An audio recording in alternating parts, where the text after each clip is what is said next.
우리가 하나님의 자녀로 불리워지고 그리스도인이라고 불려질 수 있는 그 은혜는 오직 그리스도 예수의 복음 덕분입니다. 왜냐하면 이 복음은 모든 믿는 자에게 구원을 주시는 하나님의 능력이기 때문입니다. 하나님의 능력인 예수 그리스도의 복음 덕분에 죄인이 의인으로 변화되고, 이 그리스도의 복음 덕분에 내가 얼마나 구제불능 죄인이었는지를 깨닫습니다. 깨달음이 은혜이지요. 이 복음 덕분에 내 죄를 해결해 주실 분은 오직 하나님뿐이구나, 이것을 믿고 의지하게 되었습니다. 복음의 정수로 불리는 로마서의 저자, 오늘 이 사도 바울은 의인은 없나니 아무도 없다라고 고백을 했습니다. 모든 인간은 타락했으며 오직 하나님만 선하시다라고 고백을 했습니다. 그러니 인간의 소망은 언젠가 썩어 없어지는 이 땅에 있지 않고 하늘과 땅과 온 우주를 창조하신 하나님께만 소망이 있구나, 그것을 또한 믿음으로 고백했습니다. 바울은 죄인된 인간에게는 얼마나 소망이 없는지 그 현실 인식을 시켜주기 위해서 오늘 본문의 두 영웅을 소개합니다. 유대인들이 얼마나 아브라함과 다윗을 공경하고 또 추앙했는지 복음서에 예수님의 복음을 기록할 때도 마태복음 1장에 보면 예수님의 그 족보를 소개하면서 아브라함과 다윗의 자손 예수 그리스도의 세계다, 아브라함과 다윗을 높여주었지요. 그런데 바울은 자기 자신도 유대인이면서 그들이 자랑하는 아브라함과 다윗도 그저 연약한 한 사람에 불과했다면서 그 두 사람의 민낯을 신랄하게 보여주고 있습니다. 오늘 본문 1절과 2절 보실까요? 그런즉 육신으로 우리 조상인 아브라함이 무엇을 얻었다 하리요? 만일 아브라함이 행위로서 의롭다 하심을 받았다면 자랑할 것이 있으려니와 하나님 앞에서는 없느니라. 이 말이 뭐지요? 아브라함 인생의 결론이 무엇이냐라고 묻는 겁니다. 그 결론이 뭐였지요? 우상 판매업자였던 그 아버지를 따라다니면서 이곳저곳 방황하던 인생, 우상숭배 집안이었습니다. 그러니 아브라함이 이러한 행위로서 의롭다 하심을 받았다면 자랑할 것이 있었을 것이지만, 그때 그 유대인의 정신적 지주로서 자수성가의 모델로서 소문이 났을 것이지만 그렇지 않다는 거지요. 아브라함이 의로워진 이유는 그의 행위나 그의 업적에 있는 것이 아니고 그가 믿음의 조상으로 인정받게 된 것, 그것은 자신의 행위가 아니라 자신을 의롭다 여겨주시는 하나님의 은혜, 그 은혜를 믿는 믿음 때문이었다라고 고백을 하고 있습니다. 그래서 3절에 결론적으로 이렇게 얘기하지요. 성경이 무엇을 말하느냐? 아브라함이 하나님을 믿음에 그것이 그에게 의로 여겨진 바 되었느니라. 하나님은 하나님을 믿는 사람을 의롭다 여겨주십니다. 죄인 취급하지 않으시지요. 중요한 단어는 여겨주심, 여겨주셨다는 것입니다. 여겨주심의 주체가 사람이 아니라, 의롭게 되는 그 공로가 사람의 행위가 아니라, 이거 해라 저거 해라 정신없게 만들고 죄인 취급하는 그 율법으로 말미암아 의롭게 여김받는 것이 아니라 오직 하나님의 은혜, 그 복음의 은혜로만 의롭게 여겨진 바 되었다라고 복음을 소개하고 있습니다. 의롭다 여김받음은 의롭게 여겨주시는 하나님의 은혜 때문이지요. 이 의롭다 여겨주심, 하나님이 그렇게 긍휼히 불쌍히 여겨주심이 얼마나 중요한가, 오늘 본문에 가장 많이 반복되는 단어가 여겨주심입니다. 여러분 성경 한번 보실까요? 3절에도 5절에도 6절에도 9절, 10절, 11절, 구구절절 여겨주심. 아브라함도 모든 그리스도인들도 의롭게 여겨주시는 그 복음 덕분에 더 이상 죄인이 아니라 의인이 되었다는 것입니다. 여기서 바울은 믿음으로 의롭게 여김받는 또 한 사람 다윗을 소개합니다. 사실 다윗은 굳이 의롭다 여김받지 않아도 세상 부러울 것 없는 사람이지 않았습니까? 당시 고대 제국에 다윗처럼 부유함을 가진 사람이 있었습니까? 다윗처럼 권능을 가진 사람, 권력과 모든 것을 가진 사람이 없다 할 만큼 그의 명성은 온 천하에 이르렀습니다. 그리고 성경에 따르면 다윗은 선지자로 고백하고 있습니다. 그런데 로마서에서 이 바울은 다윗의 성공 프로필을, 그 업적을 드러내 보여주지 않습니다. 그의 업적과 성과를 폄하하거나 그거 아무것도 아니라고 과소평가하려는 목적은 아닙니다. 바울은 다윗의 외적 업적이 아니라 내면의 업적, 그 내면의 그 위대함을 보여주기를 원하는 것이지요.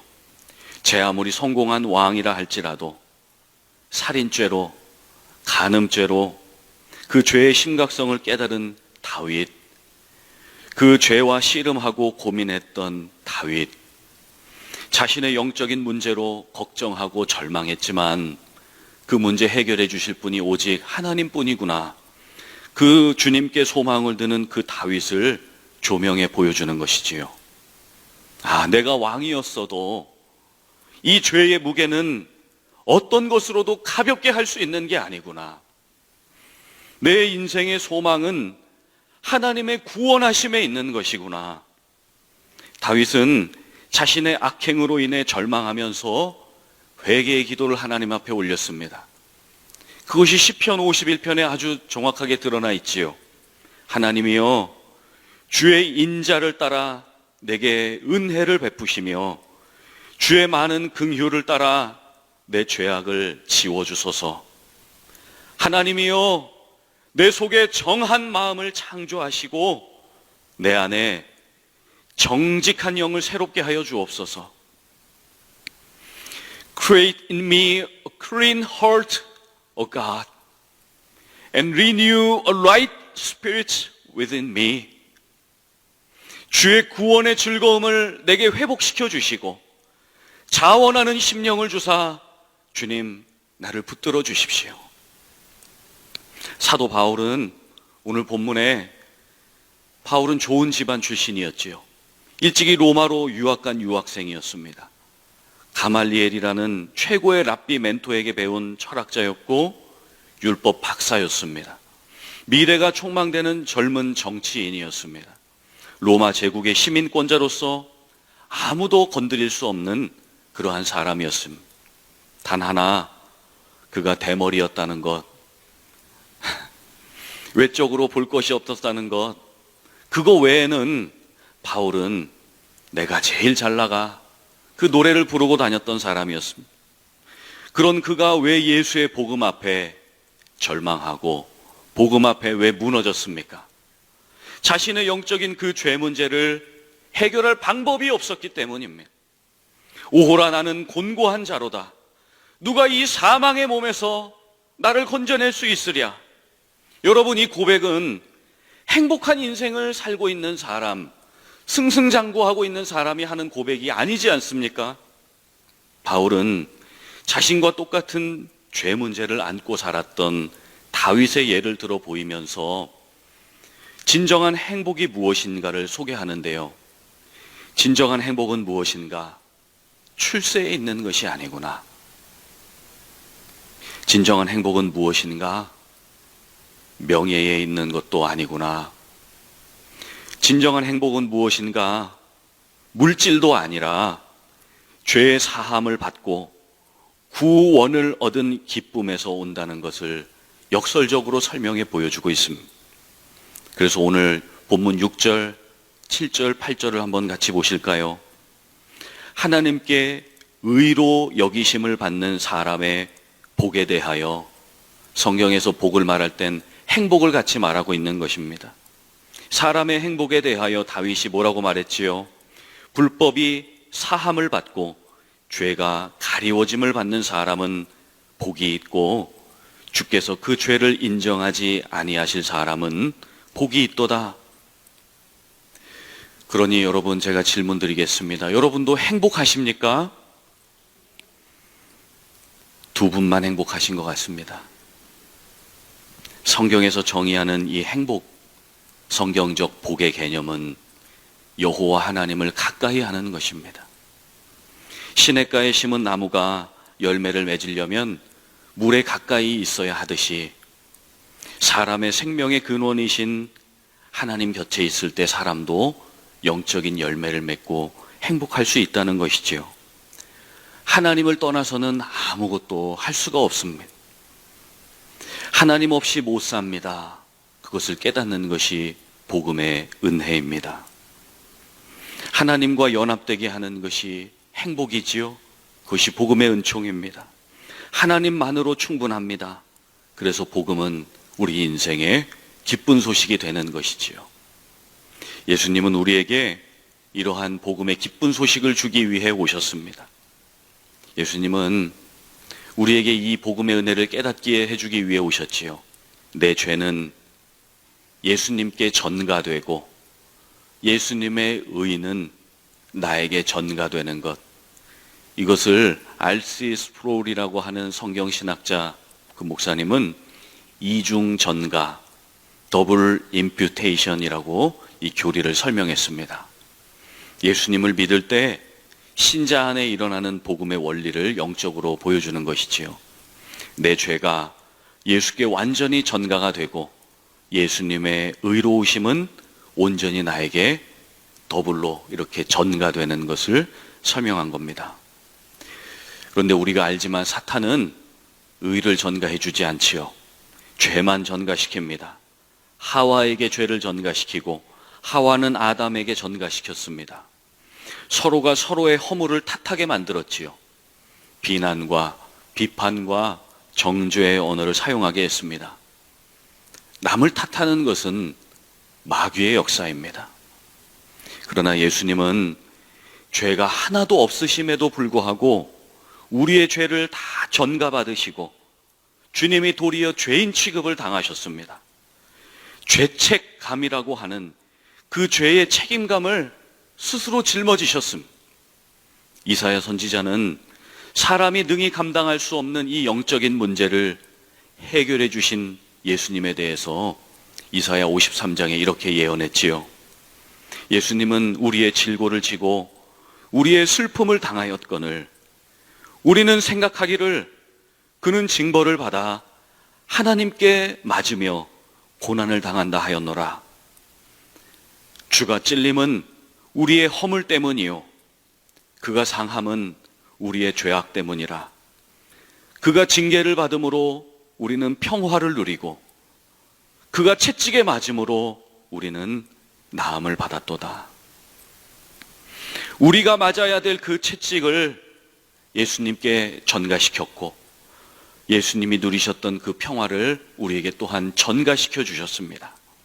이것이 이중 전가의 은혜이지요. 아담과 하와의 그 허물을 가리워 주시기 위해서 하나님은 가죽 옷을 그들에게 해 입혀 주셨습니다. 그와 마찬가지로 우리의 허물을 가리워 주시기 위해서 예수님의 보배로운 보혈로 우리를 덮어 주셨습니다. 우리는 예수님의 피를 힘입어 주님의 성소에 담대히 나아갈 수 있는 담력을 얻은 하나님의 자녀가 된 줄로 믿습니다. 그래서 사도 바울은 로마서 8장 1절에 이렇게 고백하지요. 그러므로 이제 그리스도 예수 안에 있는 자에게는 결코 정죄함이 없나니 이는 그리스도 예수 안에 있는 생명의 성령의 법이 죄와 사망의 법에서 너를 해방하였음이라. 해방된 자는 자유롭게 살아야 됩니다. 우리를 정죄하고 죄책감을 주는 것은 쳐다보지도 말아야 됩니다. 성경에서 죄는 그 모양도 버리라고 했습니다. 하나님을 가까이 하지 못하게 하는, 우리의 영적인 행복을 가로막는 그 쾌락은 과감하게 버려야 됩니다. 컴퓨터 때문에 고민하던 한 성도님이 저를 찾아왔습니다. 그리고 저에게 이렇게 얘기했습니다. 목사님, 이 컴퓨터 때문에 제가 죄를 날마다 짓고 있습니다. 그래서 어떻게 하시겠습니까? 그랬더니 컴퓨터 라인을 제가 잘라버렸습니다. 그랬다는 거예요. 그리고는 문제가 생겼는데 그 다음날 그 컴퓨터 라인 똑같은 거를 또 사왔다는 것이죠. 그래서 어떻게 하시겠습니까? 그랬더니 라인 자르는 것으로 되지 않고 컴퓨터를 물에 담가버려야 되겠습니다. 담그십시오. 물에 담갔을까요? 안 담갔을까요? 아무도 대답이 없으신데 저도 모르겠습니다. 여러분, 우리는 잘 때까지 누워서 핸드폰 볼 때 있지요. 졸면서 핸드폰 얼굴에 떨어뜨리지요. 코에 맞고 안경에 맞으면 기분 나쁘지요. 핸드폰과 24시간 함께 합니다. 주 예수님과 24시간 함께 하는 것이 아니라 핸드폰과 함께 할 때가 많지 않습니까? 우리가 핸드폰을 두 손으로 경건하게 대하지 않습니까? 카톡을 대할 때 하나님의 말씀을 그렇게 두 손으로 경건하게 모실 수 있기를 바랍니다. 주의 말씀은 내 발의 등이요 내 길의 빛이십니다. Your word is a lamp to my feet and a light for my path. 빛이신 예수님께서 우리의 앞길을 인도하시고 우리의 영혼을 자유케 하셨으니 우리의 삶의 소망은 오직 예수님께 두는 것이 맞고 그것이 합당한 줄로 믿습니다.